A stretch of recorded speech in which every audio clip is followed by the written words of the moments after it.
Good morning, नमस्कार, आप सभी का स्वागत है वैदिक बाइट्स में और मैं हूँ आपके साथ सिंधु चावला। दोस्तों, वैदिक बाइट्स में हम कोशिश करते हैं आपको हेल्दी रख सकें, चाहे वो मेंटली हो, चाहे वो फिजिकली हो, चाहे वो स्पिरिचुअली हो। हमारी कोशिश यही रहती है कि हम आपको सही तरीके से जानकारी देकर आपको हेल्दी कर सकें और इसमें हमारा साथ देती हैं बीना गुप्ता जी। चलिए स्वागत करते हैं बीना जी का। बीना जी, आपका बहुत-बहुत स्वागत है। धन्यवाद बिंदु। नमस्कार। दोस्तों, बीना जी एक एक्सपीरियंस सानिक हीलर है और देश-विदेश में बहुत सारे कैंप्स लगा चुकी हैं, बहुत सारे लोगों की प्रॉब्लम्स को सॉल्व कर चुकी हैं और उनकी जो सवाल है और जो उनकी परेशानियाँ हैं, उनका हल बता चुकी हैं। अगर आप भी बीना जी से जुड़ना चाहते हैं, तो जल्दी से जुड़ जाइए हमारे प्रोग्राम में। हमारे अगर आप उनसे सीधे-सीधे जुड़ना चाहते हैं, तो नंबर दिए जाते हैं, ईमेल आईडी दिया जाता है, उस पर भी आप जुड़ सकते हैं। आज हम बात करने वाले हैं हस्त विज्ञान। हाथों के ज़रिए हम अपने भविष्य को या अपनी परेशानियों को कैसे दूर कर सकते हैं, इस बारे में हम बात करेंगे बीना जी से। लेकिन बीना जी, आपसे रिक्वेस्ट है कि आप प्रोग्राम की शुरुआत कीजिए। धन्यवाद बिंदु। हम अपने प्रोग्राम की शुरुआत गायत्री मंत्र से करेंगे ताकि देखिए, एक तो गायत्री मंत्र है वो सूर्य का मंत्र है और जो हमारे अंदर नेगेटिविटी होती है वो हमारे मतलब पाप नाशक, मतलब जो हमारे अंदर नकारात्मक है उनको खत्म करने में सहायक बनता है। परम पिता परमेश्वर, परम पूज्य गुरुदेव व वंदनीय माता जी के सूक्ष्म संरक्षण को महसूस करते हुए एक साथ एक स्वर में गायत्री मंत्र। ॐ भूर्भुवः स्वः तत्सवितुर्वरेण्यं भर्गो देवस्य धीमहि धियो यो नः प्रचोदयात्। दोस्तों, आज का जो टॉपिक है कि हम अपने हाथों के ज़रिए सामने वालों को या फिर अपने आप को कैसे सही कर सकते हैं, कैसे परेशानियों को दूर कर सकते हैं। क्या ये सच है कि हम अपनी उँगलियों की लंबाई-चौड़ाई जानकर तय कर सकते हैं कि हमारी जो एक आर्थिक दशा है, वो कैसी हो सकती है? हाँ, हम अपने हाथों के माध्यम से दूसरे को सही तो नहीं कर सकते हैं, क्योंकि हाथों की रेखाएँ तो हमारे अपने अंदर के जो भाव होते हैं, विचार होते हैं, जो हमारी मानसिक स्थिति होती है, उसके अनुसार हमारे हाथों की बनावट बनती है। तो उसे सही करना दूसरे के लिए संभव नहीं है, वो तो व्यक्ति ही अपने आप को ही ठीक कर सकता है। और जैसा कि आपने सवाल किया कि लंबाई-चौड़ाई से क्या हमारी आर्थिक दशा तय होती है, क्योंकि जो हमारी हाथों की बनावट है, उसमें हमारी हथेली हो या उँगलियाँ हो या अंगूठा कोई भी हो, उसकी जो बनावट है, वो हमारे व्यक्ति के अंदर क्या चल रहा है, उसका भविष्य कैसा होगा, उसे दिखाने में मदद करती हैं। हर उँगली का ऐसा नहीं कि एक उँगली को आपने देख के बता दिया कि ये व्यक्ति ऐसा होगा, इसके भविष्य में ऐसा होगा, ऐसा नहीं है। हर उँगली का, यहाँ तक कि अंगूठे का भी अपना अलग-अलग महत्व है। तो इसमें सबसे पहले हम नामों को जान लें। तो जो अंगूठे के साथ वाली उँगली है, उसे तर्जनी उँगली, दूसरी को मध्यमा, तीसरी को अनामिका और चौथी को कनिष्ठा उँगली कहते हैं। जो तर्जनी उँगली है, तो इसकी बनावट किस तरह की होनी चाहिए? जो तर्जनी उँगली है, वो अपनी जो मध्यमा उँगली है, उससे थोड़ी-सी छोटी होनी चाहिए, एक उँगल छोटी होनी चाहिए। तो जब उसकी उँगली एक उँगल छोटी होगी, तो ऐसा व्यक्ति क्या होगा, मतलब ठीक-ठीक होगा। ना उसमें कोई बहुत बड़ा ऐसा होगा कि कोई बहुत विशेष गुण होगा, ना वो थोड़ा कम होगा। तो इस तरह से मतलब वो सामान्य स्वभाव का होगा। लेकिन अगर तर्जनी उँगली की लंबाई मध्यमा से अधिक लंबी है, तो ऐसा व्यक्ति क्या होगा, वो अभिमानी होगा, भोगविलासी होगा, ठीक है? उसमें शासन को, सत्ता को रखने की रुचि होगी। अगर ये मध्यमा उँगली के बराबर है, दोनों उँगलियाँ बराबर हैं, तो ऐसा व्यक्ति क्या होगा, उपद्रव मचाने वाला, निष्ठुर, मतलब क्रोधी, हर जगह आतंक को मचाते रहना और अपनी-अपनी प्रशंसा को चाहना कि भई मैं, उसका बस मैं खत्म नहीं होगा। और यदि ये छोटी है, तो ऐसा व्यक्ति क्या होगा, शांत स्वभाव का होगा, लेकिन वो कोई ज़िम्मेदारी वाला लेना काम, कोई साहस वाला काम कि कोई ज़िम्मेदारी उसके ऊपर डाल दो और सोचो कि ये पूरी कर देगा, ऐसा संभव नहीं है। वो काम कर लेने से ही डरते हैं, करने से तो डरते ही हैं, लेने से भी डरते हैं। उनका जो शरीर बल, बुद्धि बल, मनोबल है, वो बहुत कम होता है। और जो टेढ़ी-मेढ़ी अगर गाँठ-गठीली उँगली है, तो ऐसा व्यक्ति क्या होगा कि उसके जीवन का कोई उद्देश्य नहीं होगा, उसको लाइफ़ में उसका कोई गोल नहीं होगा। ना उसके कोई विचारों में कोई स्थिरता होगी कि हाँ, मैंने ऐसा सोचा है तो मैं ऐसा करूँगा, क्योंकि उसका कोई गोल ही नहीं है। उसने अभी कहा दूसरे पल फिर बदल जाएगा।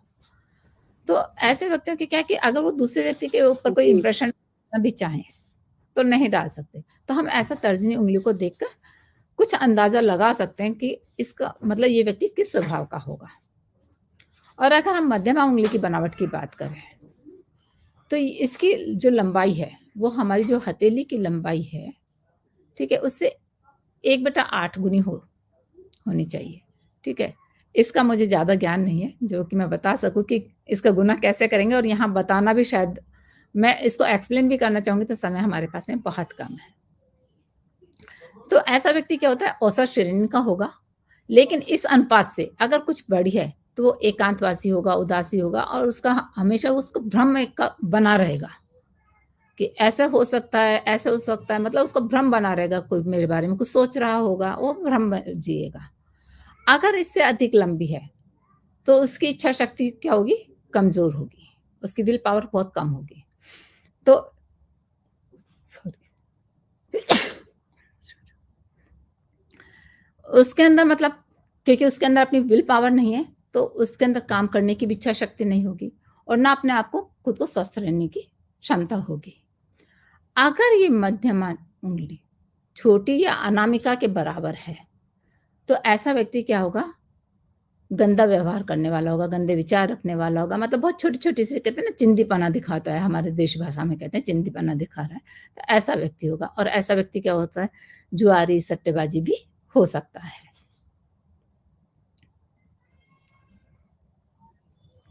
तो ये तो होगी तर्जनी के बारे में बात आपने करी। अनामिका और कनिष्ठ का, ये इस उँगली का क्या इम्पोर्टेंस होता है? देखिए, मैंने अभी जैसे आपको पहले बताया कि सभी उँगलियों का अपना-अपना महत्व है। तो अनामिका उँगली की लंबाई, जो हमारी तर्जनी उँगली है, इंडेक्स फिंगर है, ठीक है ना? कि इसके से अधिक लंबी होगी, तो उसका व्यक्ति का जो जीवन है उतना ही सुखमय होगा। तो सुखी होगा तो निश्चित रूप से भोग-विलास का साधन होंगे, ऐश्वर्य होगा उसके, सुख संपत्ति होगी। तो ऐसा व्यक्ति जो मिलनसार स्वभाव का भी होगा, क्योंकि सफलता देखिए जब भी मिलती है, चाहे वो व्यापार में हो, चाहे ज़िंदगी में हो, यश मिलेगा उसे। और अगर तर्जनी उँगली के बराबर है, तो उसका व्यक्ति का ऐसे व्यक्ति का जो जीवन है वो सामान्य होगा। और अगर तर्जनी उँगली से छोटी है, तो उसे कहते हैं ना पग-पग पर उसको परेशानियाँ रहेंगी, हानियाँ उतरेंगी, मतलब वो जो भी काम करने जाएगा उसको कोई सफलता नहीं मिल पाएगी। और जो हमारी कनिष्ठ का उँगली है, वो उसकी उँगली क्या होती है कि अपने हाथ से जो हथेली है, उसे 4 उँगल होनी चाहिए, ठीक है ना? यदि इससे थोड़ी अधिक लंबी है, तो ऐसा व्यक्ति क्या होगा? बहुत गंभीर होगा, दार्शनिक होगा। और अगर छोटी है, तो कम बोलने वाला होगा और चुप रहेगा। लेकिन ऐसे व्यक्तियों की क्या है कि दूसरे से क्योंकि वो कुछ बोल नहीं रहा है ना, जवाब नहीं दे रहा है, तो दूसरों से ठगा भी जा सकता है। तो ऐसे व्यक्ति को क्या है कि फिर क्योंकि उसने अपनी कोई क्लैरिफ़िकेशन नहीं किया है, तो उसको देर से समझने में आएगी कोई भी बात, क्योंकि क्लैरिफ़िकेशन नहीं हो रहा है, तो ऐसी कमज़ोरियाँ उसके पास में हो सकती हैं। अब जैसे अंगूठे का ही मैं आपको बताऊँ, कहते हैं अंगूठे का स्थान अपने हाथ में वो है जैसे कि मुँह पर नाक का, क्योंकि नाक नहीं है तो देखिए सुंदर नहीं लगेगा चेहरा। तो अंगूठा नहीं है तो उँगलियों का कोई काम नहीं होगा, क्योंकि अंगूठे से ही हम देखिए सारा प्रेशर हमारा अंगूठे से ही मिलता है। अंगुलियों की कोई भी पकड़ है, बिना पकड़ का मतलब अंगूठे के हम नहीं कर सकते हैं। तो इसलिए वैसे भी कहते हैं कि जो विशेषज्ञ मतलब ऐसा कहते हैं कि जितने भी हमारे जो मस्तिष्क से जो ज्ञान तंतु निकलते हैं, कंपन जो भी होता है, जो भी मैसेज जो निकलते हैं, वो हमारे अंगूठे पर आकर रुकते हैं। और ये जितने भी हमारी बॉडी में हलचलें होती हैं, उनके ऊपर ये अपना प्रभाव डालते हैं, इन्फ्लुएंस करते हैं उसे। जिससे कई बार क्या होता है, क्योंकि अगर हम अच्छे विचार हैं, तो अच्छे काम करेंगे तो हमारी और बुरे विचार हैं तो बुरे काम करेंगे, तो हमारे अंगूठे की बनावट में अंतर आ जाता है। अगर किसी का सीधा अंगूठा है, ठीक है? और एकदम से अच्छा क बना हुआ है, तो ऐसा व्यक्ति क्या होगा? दृढ़ निश्चय वाला होगा। अब उसका निश्चय दृढ़ है, तो वो अपनी स्वच्छंद प्रकृति का होगा और निरंकुश स्वभाव का भी होगा, क्योंकि उसने जो सोचा है वो वही करेगा। अगर किसी व्यक्ति का अंगूठा कोमल है और झुका हुआ है, तो ऐसे व्यक्ति का जो मन है वो क्या होगा? चंचल होगा और डावाडोल होगा। वो दूसरे के बहकावे में आसानी से आ सकता है, ठीक है? आप देखिए अंगूठे में हमारे 2 जोड़ होते हैं। एक तो हमारे नाखून के पास होता है, एक हमारी अंगूठे की जड़ में होता है। अगर दोनों में समान झुकाव नहीं है, अंगूठे की जड़ में अगर अधिक झुकाव है, जैसे किसी-किसी का ना यहाँ से ऐसे मुड़ा हुआ रहता है, अधिक झुकाव है, तो वो मनुष्य क्या होगा? विचारवान होगा, बुद्धिमान होगा, तो बुद्धि से खर्च करेगा तो वो अधिक खर्च भी नहीं करेगा। लेकिन ऐसा व्यक्ति क्या होगा कि रूखा भी हो सकता है। ये अपने मतलब के लिए चौकन्ने भी हो सकते हैं, क्योंकि अपनी बुद्धि का तर्क-वितर्क का काम कर रहे हैं ना, ले रहे हैं उससे। और परिस्थितियों को समझकर काम करने वाला होगा, क्योंकि ऐसा नहीं है कि तुमने कहा मैंने कर लिया, ऐसे नहीं होगा। और जो नाखूनों के साथ वाला जो जोड़ है, ये ऊपर वाला जोड़ है, अगर इस पर झुकाव ज़्यादा है, तो ऐसा व्यक्ति क्या होगा? ज़्यादा खर्च करने वाला होगा।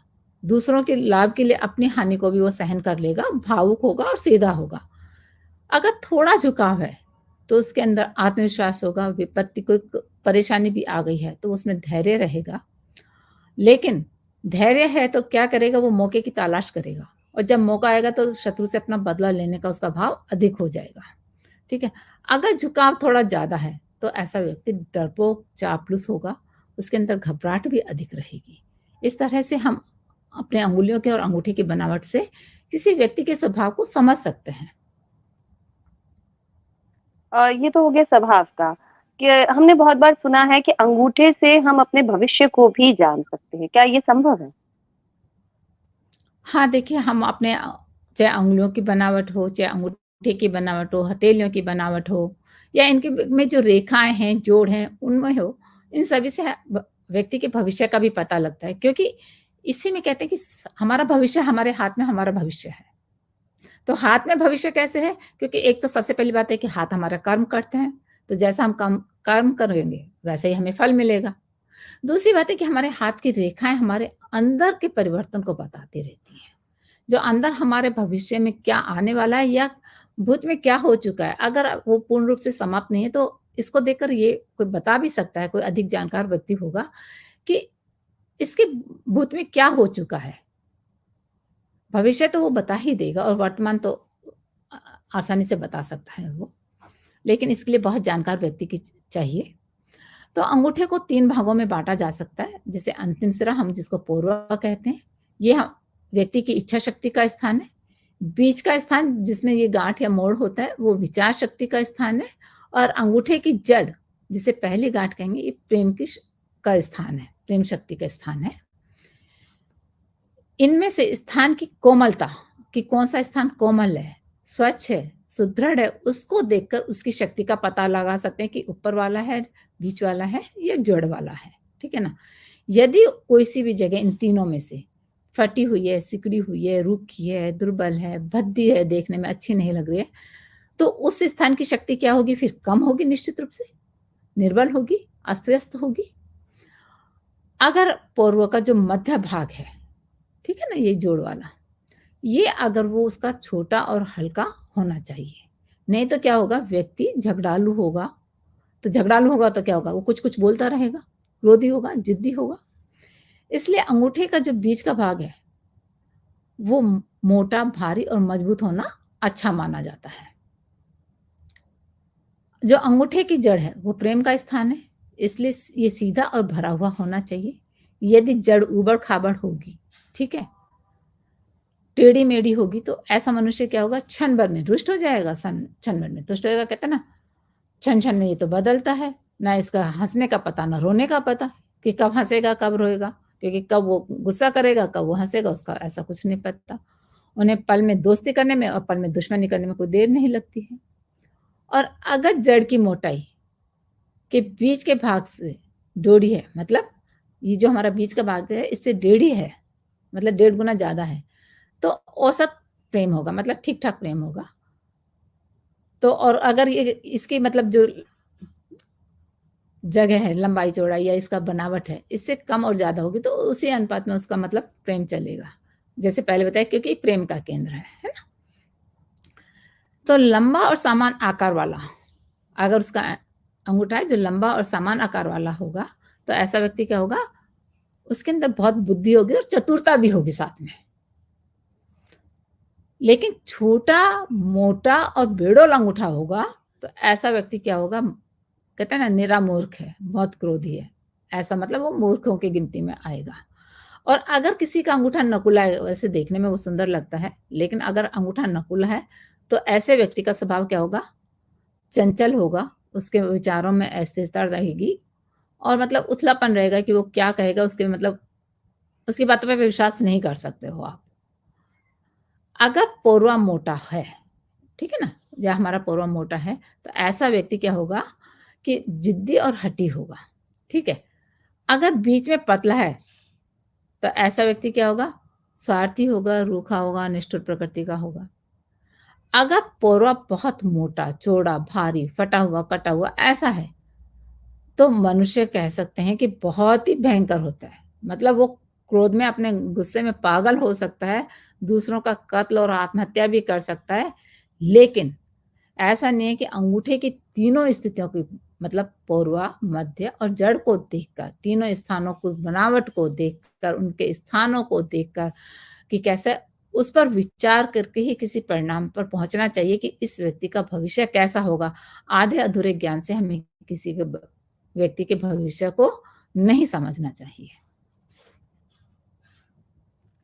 तो ये बहुत छोटी-छोटी सी चीज़ें हैं जो अगर आप जान लेते हैं, तो आप कहीं न कहीं अपनी प्रॉब्लम्स का सॉल्यूशन ले सकते हैं, लेकिन इसके लिए सावधानियाँ बेहद ज़रूरी हैं। तो गाइडेंस ज़रूरी है, गुरु होना बेहद ज़रूरी है। बीना जी, अब ये बात तो हो गई एस्ट्रोलॉजी के बारे में, हाथों के बारे में, बनावट के बारे में। हम हेल्थ के बारे में आज कौन-सी टिप लेंगे? देखिए, आजकल लंग्स की प्रॉब्लम बहुत ज़्यादा लोगों को हो रही है, तो इन्हें हम अपने मजबूत कैसे बना सकते हैं और बीमारियों से कैसे दूर रख सकते हैं, उसके लिए आज हम दंडासन योग को सीखेंगे। क्योंकि योग तो वैसे भी जीवन के लिए बहुत लाभकारी है। ये हमारे शारीरिक, मानसिक, भावनात्मक हो या आध्यात्मिक उन्नति हो, सभी के लिए बहुत ज़रूरी है। और इसीलिए बच्चे हों, वृद्ध हों, बड़े हों, हर उम्र के व्यक्ति को अपने जीवन में योग को अपनाना चाहिए। तो ये जो दंडासन का अभ्यास है, वो शरीर की कई बीमारियों को और समस्याओं को बचाने के साथ-साथ व्यक्ति को स्वस्थ और फिट रखता है। तो ये जो दंडासन है, वो देखिए संस्कृत भाषा के 2 शब्दों से मिलकर बना है। दंड मतलब डंडा या छड़ी, और आसन मतलब योग मुद्रा जिसे हम कहते हैं। इसे अंग्रेजी में हम स्टाफ पोज भी बोलते हैं। तो दंडासन का अभ्यास करने से क्या होता है, शरीर की शक्ति और क्षमता दोनों बढ़ती है। रीढ़ की हड्डी और फेफड़ों से जुड़ी जो समस्याएं हैं और साइटिका का दर्द जैसी अनेकों बीमारियों को कम करने में बहुत फायदा मिलता है।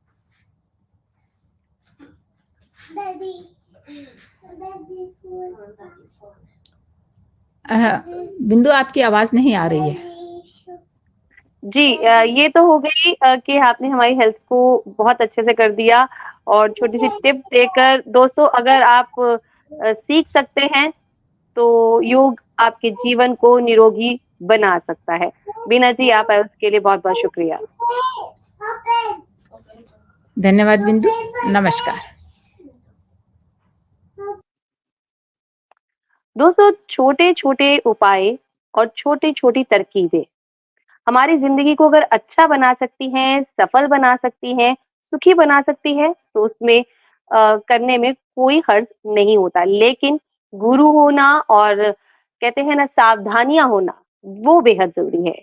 अगर आप बीना जी से जुड़ना चाहते हैं, सीधा नीचे नंबर दिए जा रहे हैं, ईमेल आईडी दिया जा रहा है, उस पर आप बात कर सकते हैं, उनसे मिल सकते हैं। और अपनी प्रॉब्लम के सॉल्यूशन जान सकते हैं। अगले हफ्ते फिर मुलाकात होगी, तब तक के लिए हमें दीजिए इजाज़त। Bye bye and take care.